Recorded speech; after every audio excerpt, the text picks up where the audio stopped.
Mesdames et messieurs, bonjour et bienvenue à votre émission Les lendemains du Conseil, présentée par la Ville d'Amos. Aujourd'hui, nous recevons M. Dastou, maire de la Ville d'Amos, pour nous faire le résumé de la séance du 5 novembre dernier. Bonjour, M. Dastou, comment allez-vous? Bonjour, ça va très bien. C'est une petite séance, on l'a fait quand même, hein? D'accord, oui, parce qu'il y a quand même des points très importants et on va justement profiter, s'il y a moins de points, de donner de l'information générale à la suite de cette émission. Exactement. Donc, est-ce que vous avez eu un peu de visite à la séance du Conseil? Ben, en fait, il y avait nos réguliers, hein, on a toujours nos érudits qui sont là toutes les fois. C'est toujours drôle, là, mais en tout cas, c'est le fun parce que c'est pas des gens qui viennent nécessairement pour critiquer, mais qui viennent pour s'informer. Alors, toujours plaisant de les voir. Puis on avait aussi une signature du livre d'or hier. Oui, alors de la très belle quelques visite. Personnes de plus, oui. Oui, alors c'était pour M. Duranceau. Oui, Michel Duranceau, qui est trappeur. Oui. Qui travaille à la commission scolaire Arcana et qui forme les trappeurs. Puis c'est un passionné. Hein? Oui. Il parlait qu'il y avait autant des jeunes que des aînés qui s'inscrivaient à ces formations. Puis il était extrêmement fier de venir nous dire hier à quel point il avait réussi à former beaucoup de trappeurs l'année passée. C'est beaucoup pour la région, mais c'est beaucoup pour le Québec aussi. Oui. Et sa dévotion, son intérêt par le trappage, il a réussi à remporter tout un prix, qui est le coup de cœur du jury, là, Arfand des Neiges, et ça a été remis à l'Assemblée nationale avec une médaille, un cadre, de quoi de magnifique. Là. Il était vraiment heureux. Ah, bien, il y a de quoi être fier et que, comme on l'a déjà dit précédemment, vu que c'était une reconnaissance au niveau provincial, alors, à ce moment-là, on les invite à venir signer le livre d'or. Je connais M. Duranceau depuis plus de 30 ans et sa passion a toujours été là. Alors, il a beaucoup d'expérience dans le domaine et est très bien placé pour donner de la formation. Et ce qui est particulier, c'est que le prix, normalement, il est remis à un organisme, à une école, des choses comme ça. Puis c'est la première fois qu'il était remis à une personne individuelle. Ils n'ont comme pas eu le choix de modifier avec une personne de cette trempe-là. Et M. Duranceau a été longtemps pompier aussi à l'emploi de la Ville d'Amos. Oui. Alors, très bien connu par notre équipe. Alors, félicitations. Et on va continuer. Fait que ça a été avant l'ouverture de la séance. Ensuite, on est allé avec une première résolution concernant le calendrier 2019. Oui, nouveau calendrier 2019. Qu'on doit adopter pour annoncer à nos citoyens quand est-ce que les séances seront.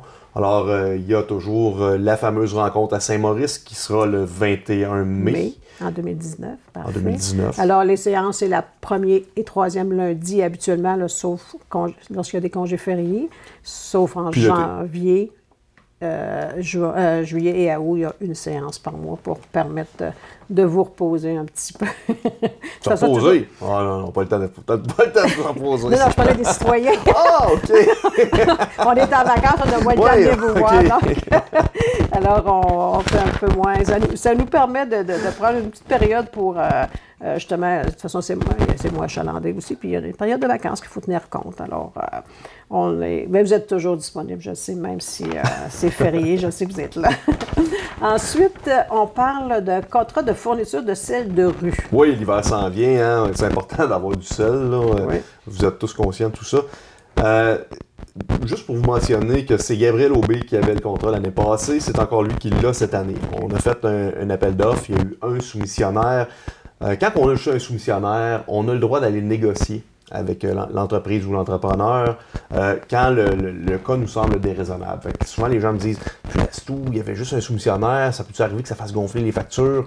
Oui, ça peut arriver. Faut être vigilant. Si on se rend compte qu'il y a des bons écarts, ben là, on renégocie ou tout simplement, on peut rejeter l'appel ou la proposition. Puis là, on peut retourner en appel d'offres. Dans ce cas-ci, tout semblait conforme. On est satisfait du service. Puis on continue avec M. Aubé. On pourrait profiter de l'occasion pour rappeler que nos équipes sont prêtes pour les premières neiges.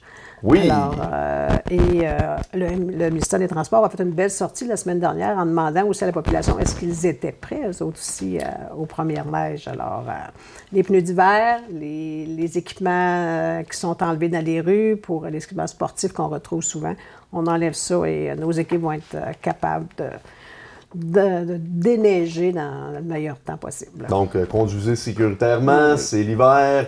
On a des gels, c'est on dirait que l'hiver ne veut pas commencer de bonne heure, mais ne veut pas s'implanter. Alors, soyez prudents. Des fois, là... c'est des conditions difficiles là, pour la c'est ça. On ne veut pas qu'il y ait des accidents. Là, on pense à vous. Alors, soyez prudents. Puis de notre côté, on est prêt. Parfait. On parle de protection contre l'incendie. Bien, c'est une entente qu'on a avec 6 autres municipalités, qu'on appelle la fameuse entente des 7. Ce que vous comprenez, c'est qu'il y a des municipalités qui n'ont pas de service de pompiers, et nous, on offre le service là, pour le groupe des 7. Là-dedans, il y a Saint-Dominique, il y a Berry, il y a Saint-Félix, il y a Sainte-Gertrude, il y a Saint-Mathieu et il y a Tressesson. Alors, nous, on a une caserne, on a des pompiers, puis on offre le service, en fait, sous forme d'entente à ces gens-là, et c'est une entente de 3 ans. À ça vient se rajouter une autre entente, qui sont des ententes d'1 an. On les compte pas dans le groupe des 7, mais c'est d'autres municipalités là, qui utilisent de nos services. On parle de Launay, Lamotte et les territoires non organisés de la MRC. Puis bon, il y a une autre entente encore plus globale parce qu'on vient sécuriser les gens quand on a un grand feu puis qu'on envoie tous nos effectifs. Bien là, il faut utiliser les postes. Les ententes de proximité avec les autres services d'incendie du territoire. C'est en plein ça. Tout ça pour la sécurité des gens. Et oui, ils font un très beau travail d'équipe d'ailleurs. Concernant, on a eu quelques départs au niveau des employés cet été, des départs à la retraite, et on a procédé à l'engagement de 2 nouveaux employés. Oui, en fait, on était en recherche de main-d'œuvre pour un opérateur de machinerie. En fait, on en avait besoin de 2. Puis, à l'interne, bon, ça n'a pas été concluant, alors on était à l'externe et on a eu 22 CV. Intéressant à cette période de pénurie d'emploi. Là, ben oui, c'est surprenant. Moi, quand j'ai vu ça, là, 22, on en a passé 6 en entrevue, puis il y en a 2 qui respectaient les critères. C'est M. Guy Barrette et Simon Provencher, alors qu'ils sont des nouveaux employés de la ville d'Amos. Et on espère qu'ils vont bien s'intégrer et qu'ils vont apprécier leur nouvelle fonction. Mais j'ai quand même été surpris de voir qu'il y avait plusieurs CV là, qui circulaient. Ça a peut-être rapport avec quelques rencontres. On avait dit qu'on avait une belle équipe. Peut-être que ça a eu un effet. On dit, ben si c'est, on va aller vérifier si c'est vrai. J'en suis convaincue. En tout cas, il y en a 2 qui vont pouvoir le constater puis faire de la promotion de la ville d'Amos. Donc, bienvenue à M. Barrette et Provencher. Au niveau des mesures d'urgence, on a renouvelé une entente avec la Croix-Rouge. Oui, mais c'est une entente qui est assez standard. Hein. Toutes les fois qu'il y a un sinistre, un feu, c'est la Croix-Rouge qui fait office de première ligne, qui vient s'occuper là, des gens qui sont sinistrés pour leur remettre du linge, remettre aussi, s'assurer qu'ils vont manger et qu'ils vont pouvoir se loger. C'est une entente là, sur 3 ans pour 2019. En fait, c'est tout simple, là, c'est 16 sous par capita. Donc, on donne à la Croix-Rouge 16 sous par personne résidente à Amos. Puis pour ce qui est des années 2020 et 2021, ce sera 17 sous.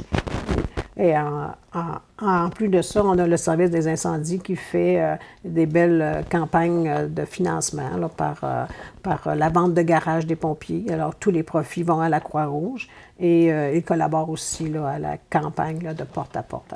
On aime mieux pas s'en servir de la Croix-Rouge, mais quand on a un sinistre, c'est important qu'il soit là. Très important, c'est bien dit. On parle d'une aide financière à la fabrique Sainte-Thérèse.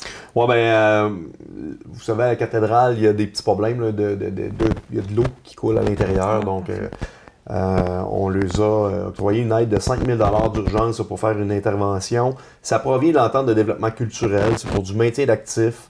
C'est dans un volet patrimonial. On a le droit de le faire.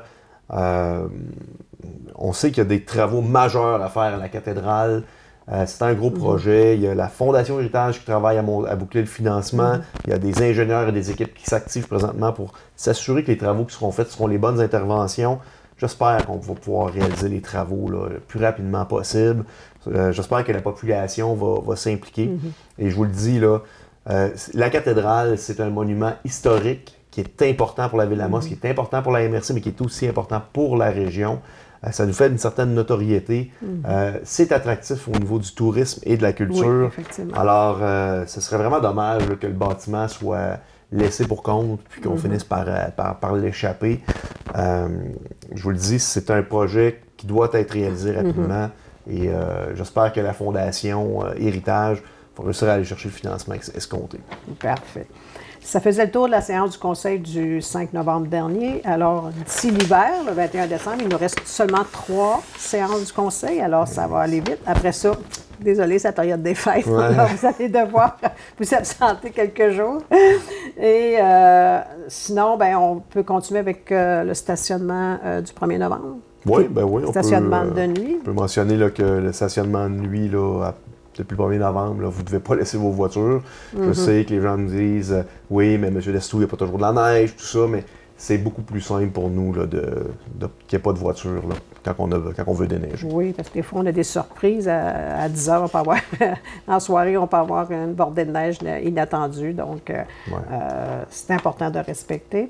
On va parler les dernières minutes qui nous restent sur le stationnement au centre-ville. Lorsque la première avenue va être ouverte, on a une nouvelle façon de faire. Oui, bien, beaucoup de questions, hein, parce que bon, là, les gens voient la rue qui est presque terminée, qui est à la veille de réouvrir.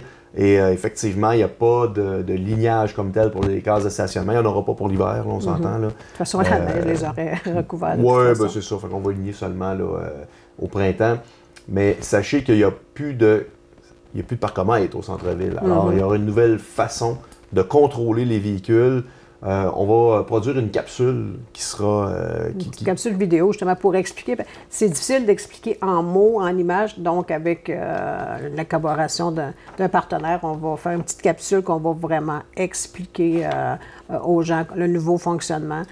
Ça va prendre quand même quelques jours là, avant que les gens soient habitués, mais on aura une petite période de rodage où on va essayer tout le monde de s'ajuster. Mais l'objectif de ce stationnement gratuit-là d'une période X, c'était pour quel objectif ça l'avait? Bien, en fait, ce qu'on souhaite, c'est deux choses. Hein. Ce qu'on souhaite, c'est que ce soit des gens qui viennent consommer dans le centre-ville pour venir utiliser nos commerces. Puis on souhaite qu'il y ait une rotation. C'est-à-dire que les stationnements, vous allez pouvoir être là pendant 2 heures dans le centre-ville. Alors, c'est 2 heures, puis après ça, vous devez quitter le centre-ville, ou du moins là, les intersections, mais ça, on va vous l'expliquer. Puis l'idée, c'est plutôt obligé de mettre des 25 sous dans les parcomètres, c'est de dépenser l'argent dans les commerces. Ce qu'on veut, c'est surtout pas vous punir en vous donnant des constats d'infraction. On ne veut pas faire de l'argent avec ça. On veut vraiment redonner le centre-ville aux commerçants. Puis en même temps, ben, c'est plus facile de déneiger, c'est plus facile d'entretien. On ne sera pas obligé d'aller réparer, nettoyer alentour des parcomètres. Ça devenait assez pesant. Et je suis convaincu qu'on peut vivre sans parcomètre. C'est une première phase. Les autres parcomètres, au fur et à mesure qu'on apprendra comment ça fonctionne et qu'on sera en mesure de bien gérer les stationnements, ben, on abolira les autres. Oui, parfait. Donc, on surveille ça sur notre site Internet et notre page Facebook, une petite capsule qui va être diffusée au cours des prochains jours, prochaines semaines. Et on va être prêt pour l'ouverture de la première avenue. Bien sûr. Super. Alors, merci beaucoup, M. Dastou, pour toutes ces informations concernant la séance du conseil et les stationnements. On vous souhaite une excellente semaine. Merci, on se donne rendez-vous à la semaine prochaine. Bien sûr. Merci et bonne fin de journée.